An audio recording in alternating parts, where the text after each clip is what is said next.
Слава Аллаху, Господу миров! Да пребудут мир и благословение над посланником, печатью пророков, защищающему истину, призывающему на истину, нашим господином Мухаммадом, над его семейством и сподвижниками, и теми, кто последовал за ним до судного дня. Далее. Всевышний Аллах в своей книге говорит: в месяц Рамазан был ниспослан Коран.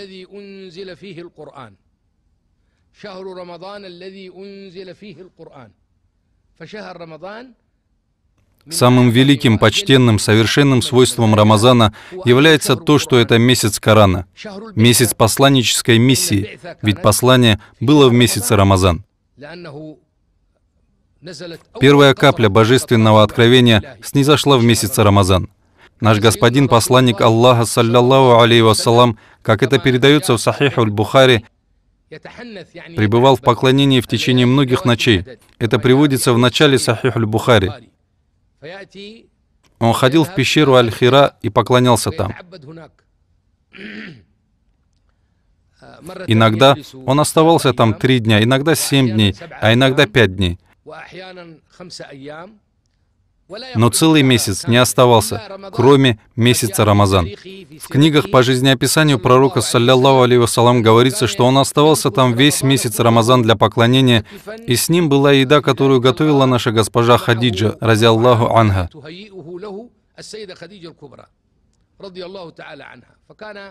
Он там поклонялся. Что это было за поклонение? Оно подробно разъяснено в книгах по истории ислама, а также в книгах по жизнеописанию. Был ли это шариат Ибрахима, или это было внушением от Аллаха? Это поклонение представляло собой размышление о сотворении земли и небес. Это размышление также является одним из видов поклонения. В общем, эта тема не является предметом нашего урока, нашей сегодняшней встречи.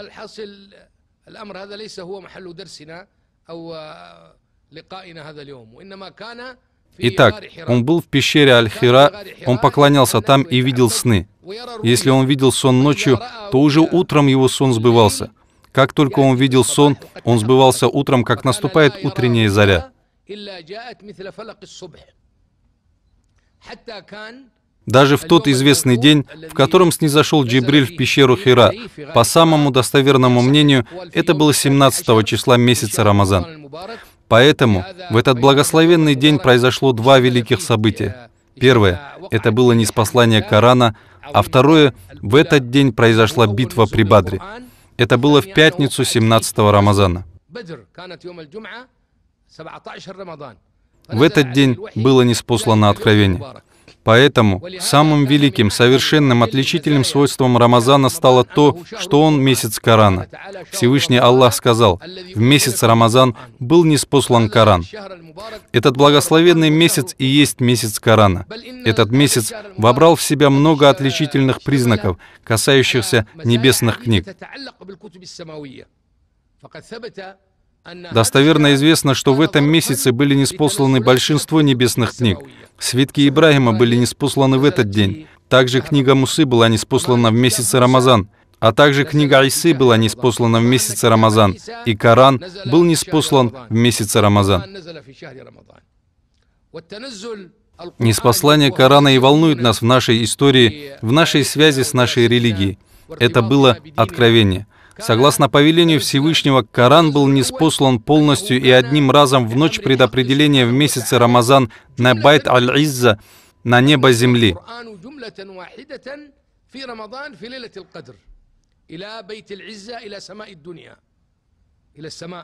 В этом заключается смысл слов Аллаха. Поистине, мы ниспослали его в ночь предопределения, ниспослали его. Местоимение его относится к Корану. Мы ниспослали его в благословенную ночь. Что это за ночь? Это ночь предопределения. Коран был ниспослан всецело со всеми сурами и аятами и со всем, что в нем есть, в благословенную ночь, а именно в ночь предопределения. Это было в начале. Далее его ниспослали аят за аятом. Всякую вещь мы распределили в порядке. Коран же мы разделили на отдельные части. Он был ниспослан отдельными частями в соответствии с происшествиями, битвами, случаями, в соответствии исламского шариата. Были ниспосланы аяты, касающиеся битвы при Бадре в ночь Бадра. Аяты, касающиеся битвы при Ухуд, были ниспосланы во время Ухуда. Аяты, касающиеся завоевания Мекки, были ниспосланы во время ее завоевания. Аяты, касающиеся битвы при Хунайн, были ниспосланы тогда. Во время битвы при Табуке были ниспосланы аяты, касающиеся 3 оставшихся человек. Были ниспосланы аяты, касающиеся исламского шариата, когда приходило время. Например, аяты о разводе были ниспосланы, когда кто-то пришел и спросил про него. Кто-то приходил и спрашивал про наследство. А кто-то приходил, спрашивал что-то и что-то, пока не заканчивались события, имевшие место во времена посланника Аллаха, саллаллаху алейхи вассалям.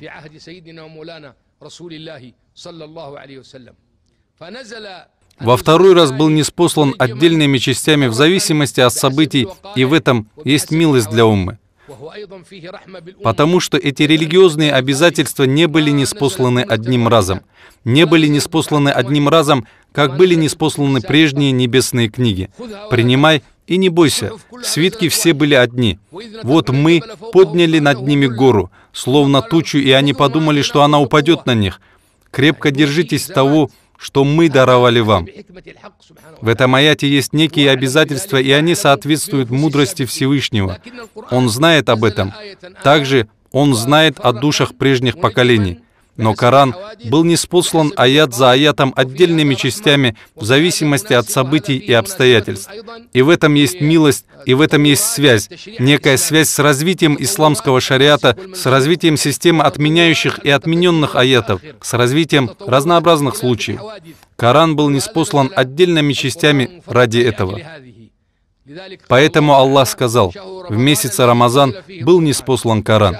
Месяц Рамазан и есть месяц Корана. Поэтому, когда наступал месяц Рамазан, праведные предшественники, да будет доволен ими Аллах, обращали большое внимание на этот месяц. Они всецело были заняты Кораном. Посланник Аллаха, саллаллаху алейхи вассалам, был занят Кораном в месяце Рамазан совместно с Джибрилем. Как передается в Сахихе, спускался Джибриль и обучал его Корану. Это обучение указывает на наличие 2 человек, один из которых читает что-то.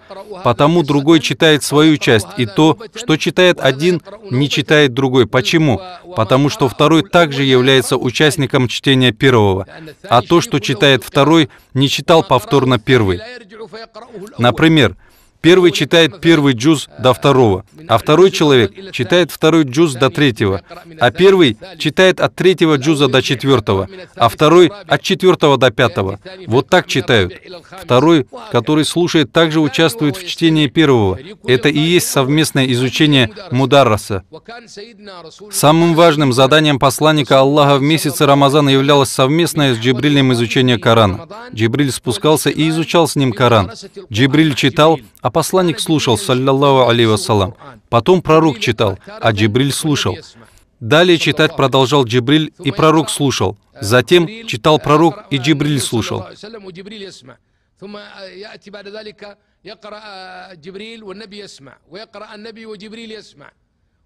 Такое чтение Корана являлось подтверждением сур Корана аятов.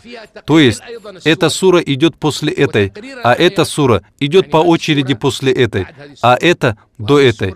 Поэтому порядок сур в Коране, который вы видите сегодня, это ниспосланный свыше порядок. Это не ичтихад и не мнение кого-либо. Нельзя кому-либо прийти и говорить, что лучше всего начать с суры Ан-Нас, то есть с маленьких сур, а потом с больших. لواحد يأتي فيخترع ويقول الأحسن نبدأ بسورة قل أعوذ برب الناس والسورة الصغيرة ثم نأتي بعد ذلك بالسور الكبيرة. Так бы не спосылался Коран в таком порядке. Джибриль вместе с посланником Аллаха, саллаллаху алейхи вассалам, изучал, читал Коран, а пророк слушал, и Джибриль говорил ему: этот аят в таком-то месте, а этот в таком-то. Это сура до этой, а это после этой. Таким образом, он был всецело занят Кораном, саллаллаху алейхи вассалам. Известно, что намаз совершается в свое время. Тахаджуд совершается во время сухур. Все совершается в свое время. Дуа читается во времени дуа. Все в свое время. Посланник Аллаха, саллаллаху алейхи вассалам, выстаивал молитву долго. Из хадисов известно, что он встал и помолился в месяц Рамазан, и прочел суру Аль-Бакара, а потом прочел суру семейства Имрана, а потом суру Ан-Ниса в одном ракате. Потом вставал на второй ракат и так далее. Он, саллаллаху алейхи вассалам, долго пребывал в молитве. Праведные предшественники, да будет доволен ими Аллах, также уделяли огромное внимание Корану. Наш господин Малик ибн Аннас, рази Аллаху анху, он же имам Медины, он же передатчик хадиса. Когда наступал месяц Рамазан, он говорил: «Теперь пришел Коран». Он не садился для хадиса, не садился для фикха, не садился для риваят. Это не означает, что нельзя садиться для изучения хадиса и так далее. Отнюдь нет. Я вам рассказываю о жизнеописании праведных предшественников. Так делал Малик. А другой садился, другой читал, обучал. Это был мазхаб Малик ибн Аннас, рази Аллаху анху. Он говорил: пришел месяц Корана. Когда наступал месяц Рамазан, он оставлял все остальные книги, хадис и все остальное, и занимался Кораном. Говорят, что в месяц Рамазан имам Малик ибн Аннас совершал чтение Корана 60 раз. 60 раз. 60 раз читал Коран в месяц Рамазан. 2 раза завершал Коран в один день, ночью и днем. Также передается от имама Аш-Шафи и от имама Абу Ханифа. Все эти имамы, учитывая их ичтихад и высокое положение и широчайшими знаниями, совершали виды поклонения. Но их ичтихад в видах поклонения не очень известен. Имам Малик, Аш-Шафи, Абу Ханифа, Ахмад известны своими знаниями, передачей хадисов, хадисами, фикхом, преподаванием. Эта научная сторона более известна. Есть большая часть поклонения, зикра и ичтихада в поклонении, особенно по значимым случаям, например, в месяц Рамазан, в месяц хаджа, в благословенные дни, в великие благословенные времена. В эти времена они совершали великое поклонение. Были у них духовные старания, как я вам только что говорил. Они занимались Кораном, его чтением.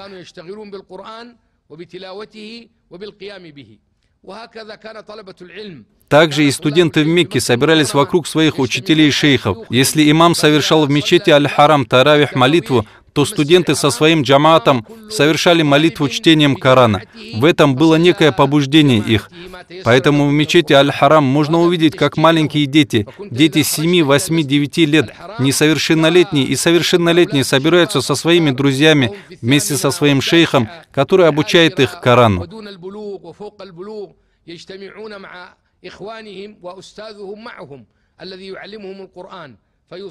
Каждый такой джамаат совершал молитву после таравиха, который совершался в мечети Аль-Харам, также и в Медине. Маленькие дети, молодые ребята совершали таравих, и каждый совершал молитву со своим джамаатом.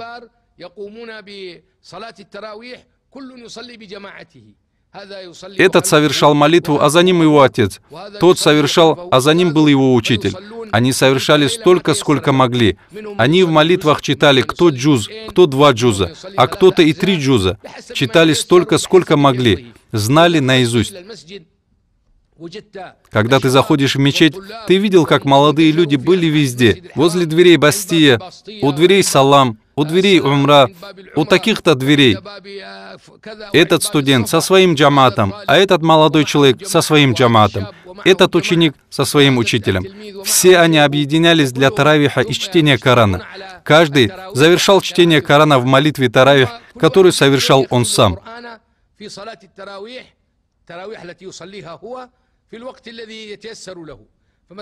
Например, некоторые завершали его в 20-м дне, а некоторые в 21-м, а некоторые после 31-го дня, некоторые после 33-го дня.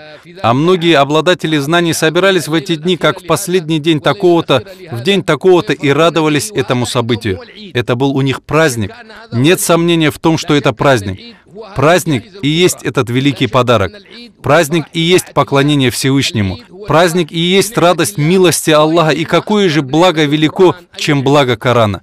Какое благо лучше, чем благо заучивания Корана наизусть? Нам следует, уважаемые студенты, дети мои, братья мои, мои любимые, нам следует возродить те благословенные старые обычаи, в которых есть побуждение молодых людей обращаться к Корану, его чтению, совершению таравиха. Таким был наш господин Мухаммад, саллаллаху алейхи вассалам. Как я вам говорил, он, саллаллаху алейхи вассалам, больше всего занимался чтением Корана в месяце Рамазан. Как сказала госпожа Айша, разиаллаху анха, он, саллаллаху алейхи вассалам, красивее всех читал Коран. И более красиво, чем когда-либо он читал в месяце Рамазан, когда его встречал Джибриль и изучал с ним Коран. Они вместе изучали Коран. Это передалось от госпожи Айши, разиаллаху анха. И в нем есть указание на его ум, мудрость и великое понимание. Ведь она сказала, что он лучше всех, и его превосходство привязало к Корану, когда он встречал Джибриля. То есть его превосходство и щедрость не ограничивается в имуществе, милостыне, во внешних проявлениях. Превосходство и щедрость также бывает и в нраве, оно бывает в кротости, оно проявляется во встрече с праведниками.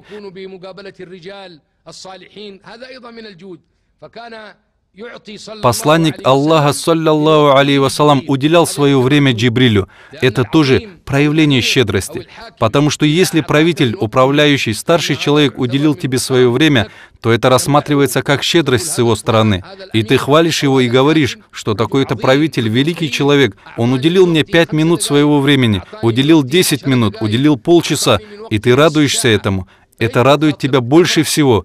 А если тот, кто уделяет время, будет господин всех людей, наш господин, посланник Аллаха, саллаллаху алейхи вассалам, то как быть?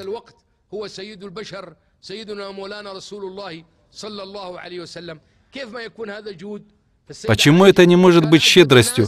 Айша говорила, он был щедрейшим человеком, и он бывал более щедрым в месяце Рамазан, когда он встречал Джибриля, и он изучал с ним Коран. Ученые много сказали в отношении связи между упоминанием щедрости и щедрости в месяце Рамазан, когда его встречал Джибриль и изучал с ним Коран. Есть много мнений. Одно из них заключается в том, что он изучал с ним Коран, и в это время приходили к нему бедные, неимущие, и он в это время раздавал им милостыню.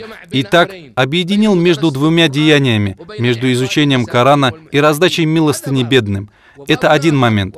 А другой и более важный заключается в том, что Айша, разиаллаху анха, упоминает щедрость посланника Аллаха, саллаллаху алейхи вассалам, и эта пророческая щедрость не касается только материальной милостыни, а наоборот, эта пророческая щедрость более широка, более охватывающая. Она охватывает время, заботу, милость, которые имели место быть между ним, саллаллаху алейхи вассалам, и его сподвижниками. На эту истину указывают слова: он был более щедрым в месяце Рамазан, когда его встречал Джибриль и изучал с ним Коран. Поэтому месяц Рамазан — это месяц Корана. Это месяц ниспослания небесных книг. Это не только месяц Корана, в нем есть много исключительных вещей. Самым важным является то, что передал посланник Аллаха, саллаллаху алейхи вассалам, который в хадисе, который передал Абу Хурайра и привел Ахмад и другие. Моей умме даровано 5 особенностей в месяце Рамазан, которые не были даны пророку до меня. Первое заключается в том, что с первой ночи Аллах смотрит на них, а тот, на кого Аллах посмотрит, того Он не наказывает. Вторая, ангелы просят для них прощения каждый день и ночь. Третье, неприятный запах изо рта постящегося лучше, чем аромат благовоний.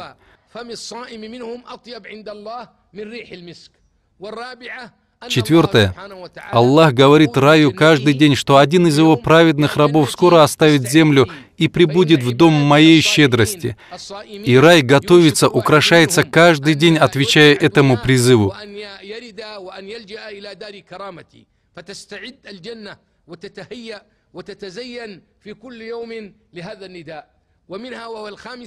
Пятое. Всевышний Аллах в последнюю ночь говорит постящимся: «Я сегодня воздам вам по вашим деяниям». Тогда один из подвижников спросил: «Это и есть ночь предопределения, о посланник Аллаха?» Он, саллаллаху алейхи вассалам, сказал: «Нет, это не ночь предопределения. Разве вы не видели, как кто-то выполняет хорошо свою работу? Разве работодатель не оплачивает ему?» Они сказали: «Да, о посланник Аллаха, мы видели это и знаем, что если человек работает и делает свою работу хорошо, то получает оплату. Также и постящиеся, если они соблюдают права Рамазана, соблюдают адаб месяца Рамазана, то Аллах отплатит им. Это и есть оплата. А что касается ночи предопределения, то у нее другая оплата, ее достоинство другое. Мы просим Аллаха помочь нам в благих деяниях и принять наши посты и молитвы, и сделать нас, иншаллах, из числа тех, кому обещана великая милость.